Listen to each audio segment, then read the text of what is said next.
next naman natin gagawin is papatong natin yung pinapay sa pati natin na may Oh, mayo. patong mo na daw. Papatong natin. Yeah. Ayun, papatong lang sa bandal lang. Okay na. So yan, so nagawa na. Ay, meron. Okay na yun, ma'am? Ay, ma'am, paano ako? Kasi lang naglag.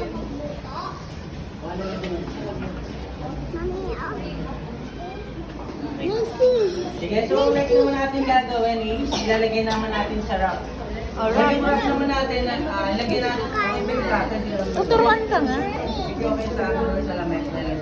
Oo, table. Ilagay patong natin sa wrap natin. Yung first wrap. Okay.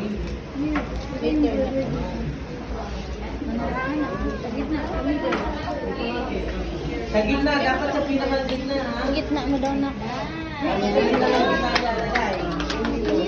Pinakagitna.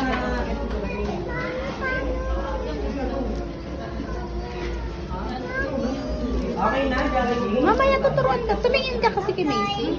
Alright, so next naman natin.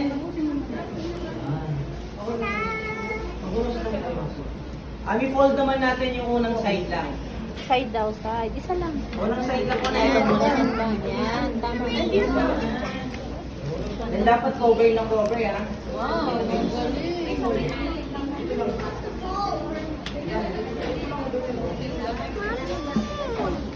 Mamaya pa, wala pang sinasabi.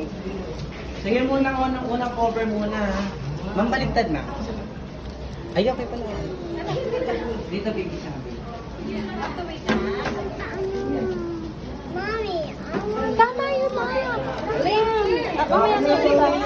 Yung next side. Oh, next na. Ito cover na. natin. Next na. Oh, dali. Ayan. Oh, di ba? Okay, yung next side na. Yan na ba? Tignan nyo lang si baby na nasa unahan. Yan, very good. Nauna na si Ayan, okay Gayle. na. So ngayon naman yung fold natin yung billet. Wow, very good. Tignan nyo po ako ha. Ma'am Bella, same lang.